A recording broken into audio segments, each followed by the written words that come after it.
Breathe, Hocus. Just breathe. Hello everybody, my name is Hocus and welcome back to the RambleSMP series. This is episode 3 of season 2. I hope you're having a wonderful day. Mine was going great until I logged into the server and saw this monstrosity right behind me.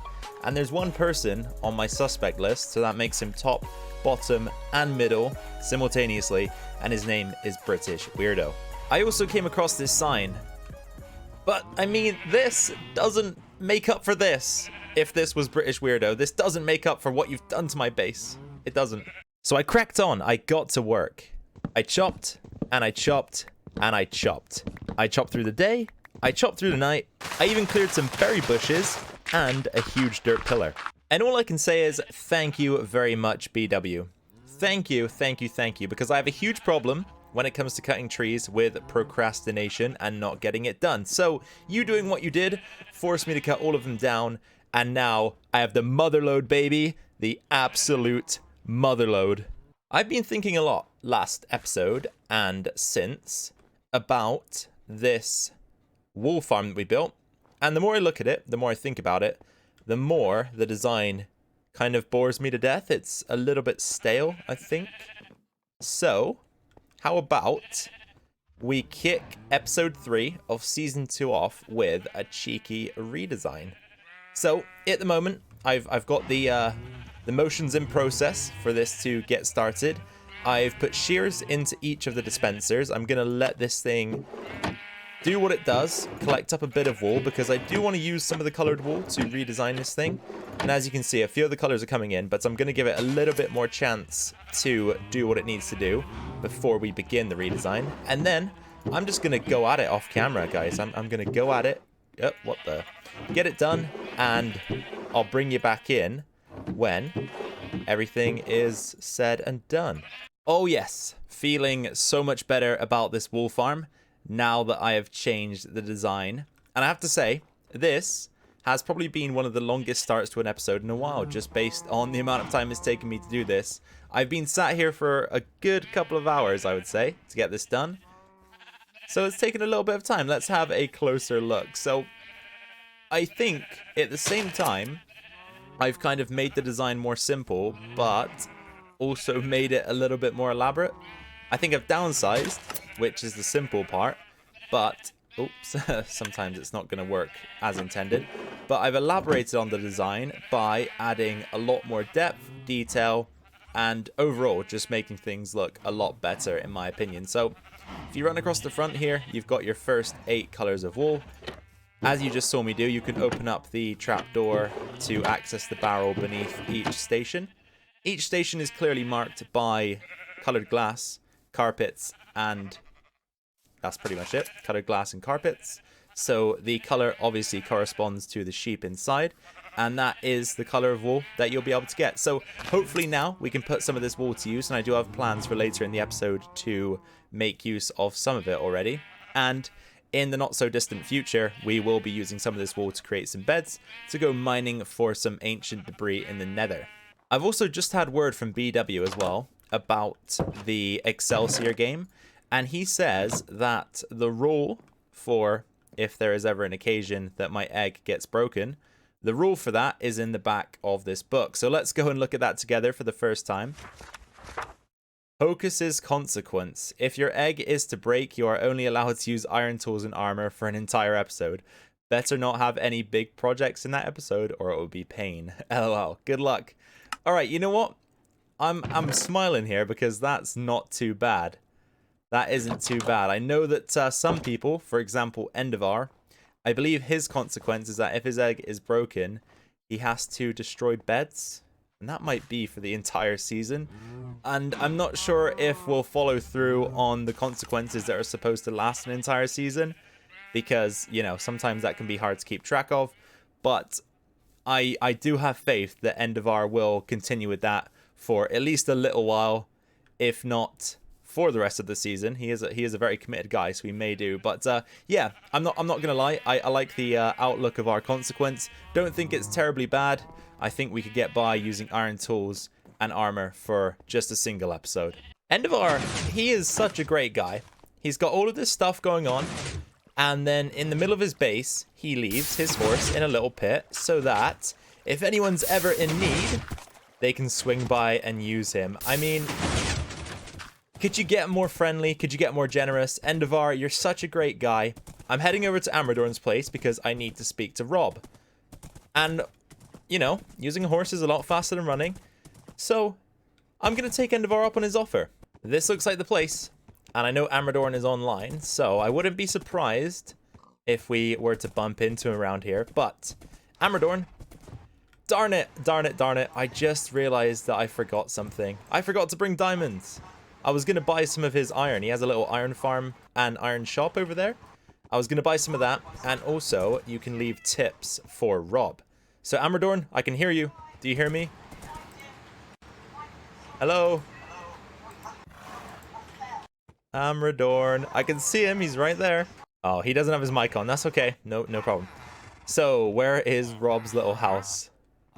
Rob's house is right here. Rob Moss Mending Emporium. Let's take a look at this guy. And if you haven't seen him in any of the other videos on the server, then Rob Moss sells mending books. So I just did a little bit of a trade with my good old friend Rob Moss, and I spoke to Amradorn a little bit.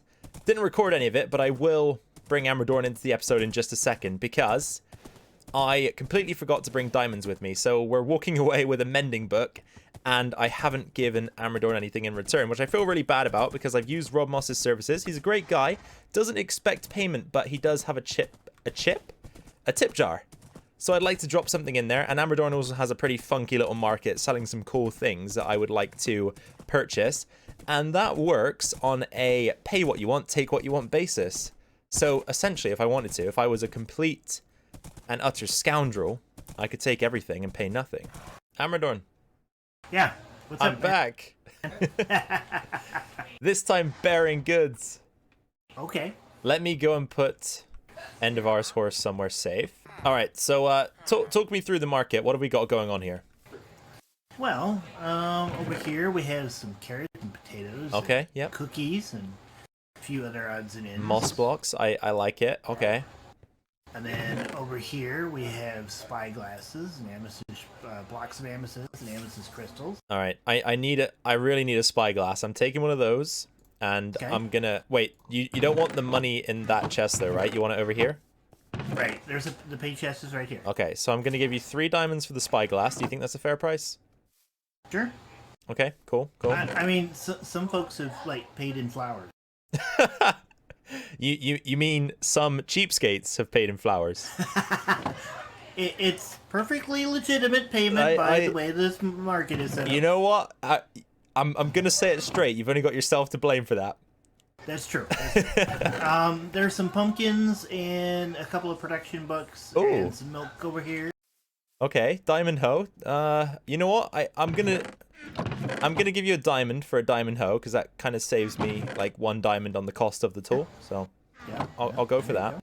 I would say I've probably taken everything I would like from the market. So okay. Is the iron shop actually on that barge? Yes. You go out to the iron farm itself, and it's 2 diamonds per. I think it's 2 diamonds per stack of ingots, or all right. Couple of stacks of ingots or something like that. Okay, and then you can trade them with villagers if you need to. Cool. So here's the thing. I have 31 diamonds with me, which is obviously an uneven number. So could we cut a deal if I buy in bulk and I'll just take the last stack? I think I have some blocks out here.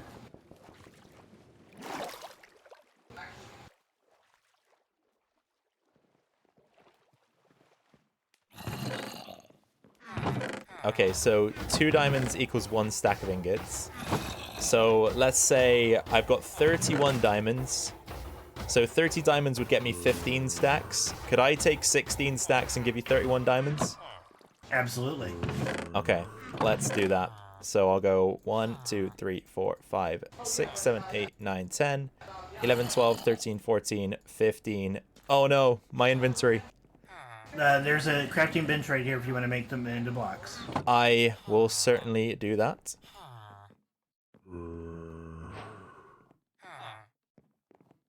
Okay, that should be fine.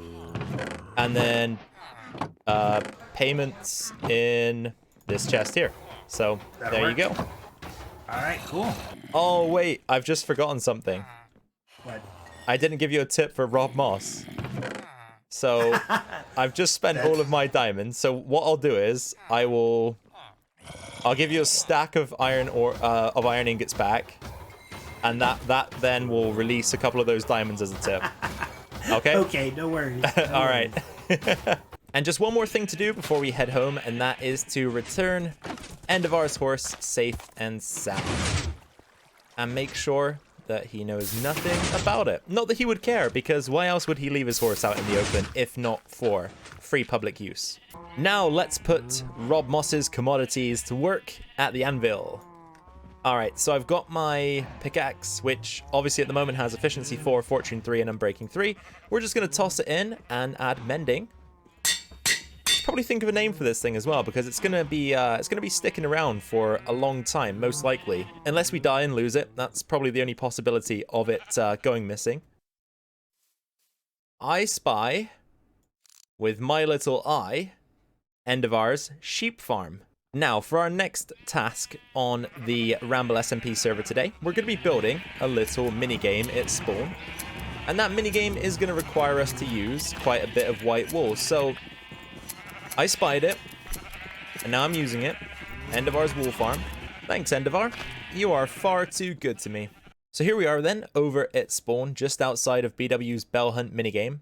And I think it's time for us to add our very own here. And I've spied a little spot over there that looks perfect for what I'm about to build.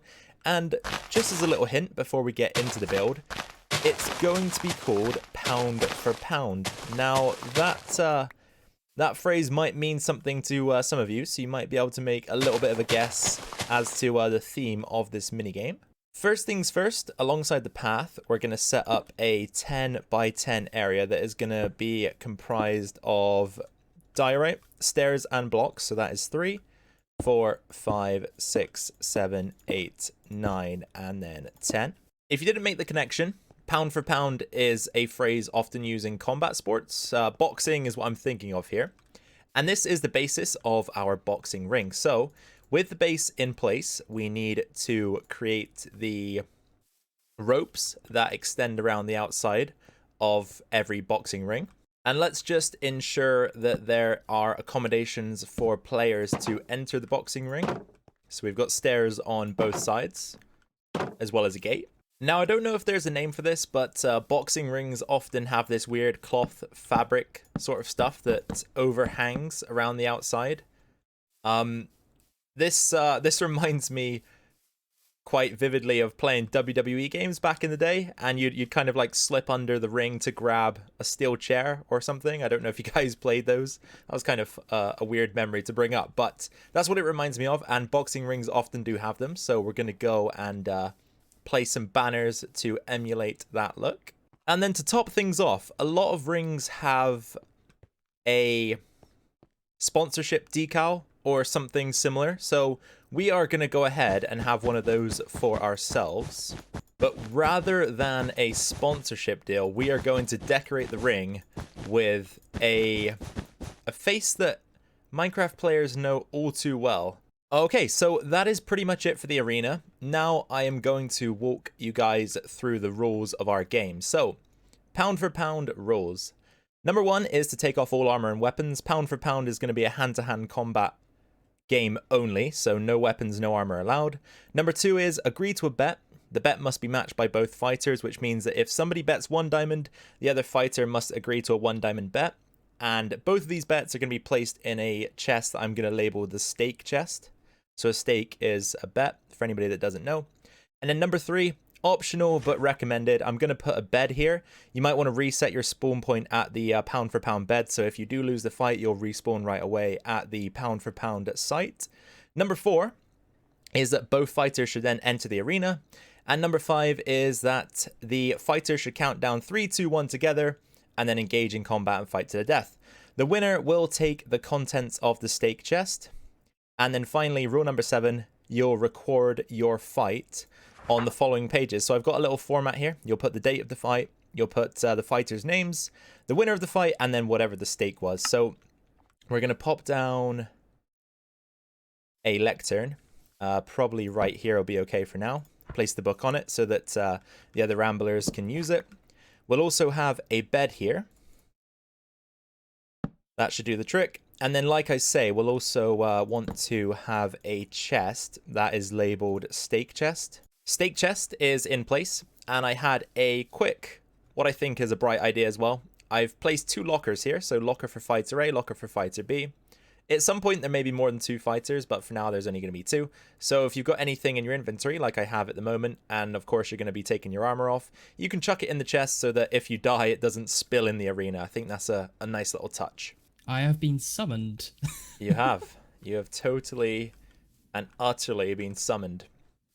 And I've brought my diamond. I brought my singular diamond. Good, good.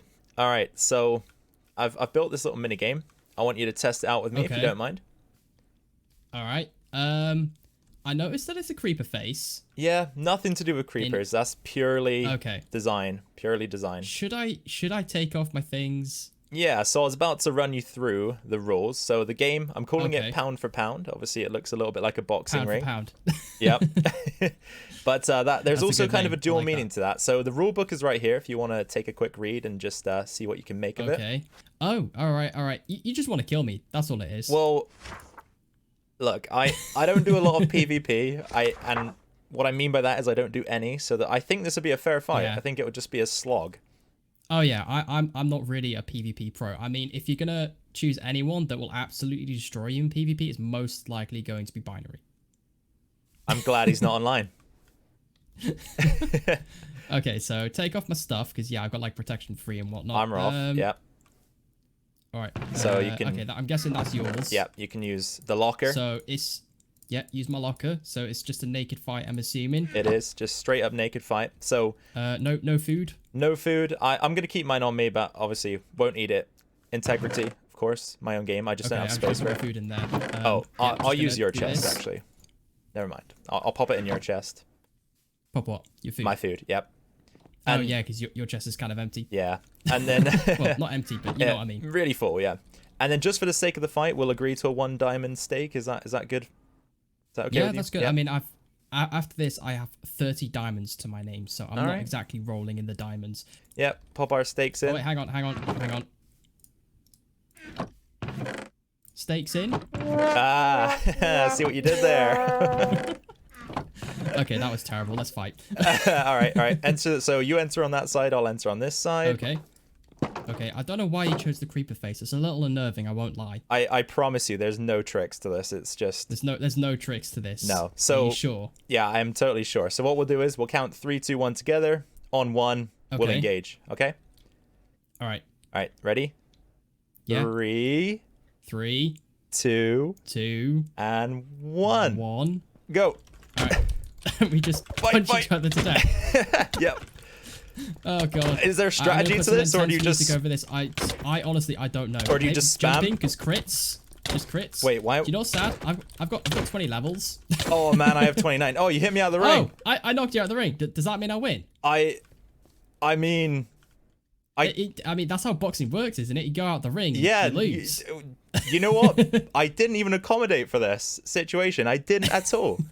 I'll give it to you, BW. I'll absolutely give it to you. Oh yeah. Look at me. My fist of steel. I think you're right. Do you know what? That wasn't too bad. How many hearts did you lose? I only lost. Well, I'm on 1 now, but I've lost a little bit of hunger too. So I'm assuming I regenerated. You're on 1 heart. Or I lost just 1 heart, so I have the remainder of my bar. I just lost 1. Oh right, okay. Yeah, you were destroying me. I lost 3. Oh really? Yeah. So does that mean because I won? Do I get the diamonds? You take the diamonds. The diamonds are all yours, man. Okay. Oh, thank you. This is perfect. I'm a diamond richer. This is perfect though, because that's why you test these things, right? Because we've just figured out there's a new rule that I need to write in the book. So. Yeah, a new rule that you need to write up, which is that you can get knocked out the ring. Knocked out the ring, that's it. You're done. Knocked out the ring, you're done. Which creates a new angle for people who maybe aren't so savvy with the PvP. That's I'm glad you did that to me actually. Do you know what you should do? I've got an idea for you. Go on then. When you win, people win like special tokens, and then they can use those special tokens for power-ups. Ooh. So things like fishing rods or something, because then you can yank people, and like, you know, maybe something that can cause people to like potions. Yeah, get potion buff or something. BW, you and are. Then people can get like. Yeah. You're a fountain of ideas. Like... It's amazing. Thank you. Then people can like get really competitive and start doing bigger wages and. Yeah, actually, you know what? This. I was already thinking like, how can I make this better as time goes by? That is an idea I'm definitely going to use. I think I'll leave it as it is now, bare bones, so that people can kind of get to, bones, get the idea. And then give it a week or two. Sure. I'm implementing the token rule. I'm implementing it. That's a good idea. I wish we could do like a Minecraft handshake. Yeah. Yeah, like, ooh. That is true. I know. I do wish you could like shake hands. The best you could do is a little tap. There you go. Yeah. That was a handshake. How many people do you think? So are you doing a limit on how many people can fight at one time? Well, are we keeping it to 2? I did mention that just a second ago before you came over here in the video that I was recording. I sort of said like, we'll keep it at 2 fighters for now, but there's nothing to say that you couldn't have like teams of 2, teams of 3. I think that could be really interesting, actually. I mean, yeah, you got 4 corners. Maybe as well, like over time, you could maybe expand the arena. Maybe put like little lava pools in it and stuff. Oh man, you've just came here and exploded my mind. I'm actually so glad we did this test, because not only did we figure out the whole going out of the arena, we've also figured out pathways to take going forward. And you know what, BW, in fact, if you wanna get involved in this and ever feel the need to add something yourself and want to run it by me and get it done, why not? Oh, okay. Yeah, it's totally up to you. Partners. Yeah. We can. I mean, our relationship started out with pranking each other, and now we're business partners. Yeah. I think that's a smooth transition. Hey, but here's something we probably should do. Then we should probably try to monetize this at some point. Oh, definitely. And then we can. I am a king of wanting money. All right then, everybody. That is going to be all for this episode on the RambleSMP. But before we continue with the outro, I have one quick announcement to make. My conscience, is finally hidden for the Excelsior minigame. So, good luck to all of the other Ramblers. It's going to be a difficult one, I promise you. And I hope you don't find it. But like I say, that is going to be all for the episode, guys. So if you did enjoy this video, please drop a like down below. That would be much appreciated. Any questions, suggestions, comments, or feedback, drop those down in the comment section below. I'll be sure to read all of them and respond to the majority of them. And finally, if you are new here, then first of all, welcome to the channel. My name is Hocus. I hope you enjoyed your stay here today. If you did, consider hitting that red subscribe button down below. That will allow you to stay tuned to this series and all of the other Minecraft content to come on the channel. Anyway, guys, take care, and I'll see you in the next one. Bye for now.